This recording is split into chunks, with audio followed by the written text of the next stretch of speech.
স্থানীয় যারা বিজেপির নেতারা যদি এখানে ঢোকেন, ঘিরে ধরবেন এদেরকে, বলবে বাবা ঠাকুরদার সার্টিফিকেট নিয়ে আয়, তারপর প্রচার করতে আসবে। বাবা ঠাকুরদার সার্টিফিকেট নিয়ে আয়, তারপর প্রচার করতে আসবি। বেঁধে রাখবেন, বেঁধে রাখবেন, গাছে পোস্টে বেঁধে রাখবেন, হাত তুলবেন না। আমরা শান্তিতে বিশ্বাস করি। বলবেন সার্টিফিকেট নিয়ে আয়, তারপর তোর দড়ি খুলবো।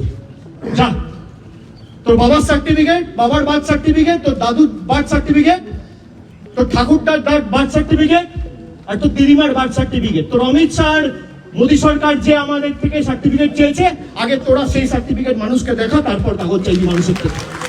যে কটা ছাই পাস পড়ে আছে, আমি বলছি এরা যদি প্রচার করতে আসে, এদেরকে হিসাব চাইবেন প্রথমে, যে 11 বছর এদের সরকার ক্ষমতায় এই পানিহাটির জন্য, পাশে খড়দার জন্য, ব্যারাকপুরের জন্য কি করেছে। আর সেকেন্ড হচ্ছে বাপ ঠাকুরদার সার্টিফিকেট নিয়ে আসবি, তারপর ভোটের যে কোনো পত্র মানুষকে দিবি।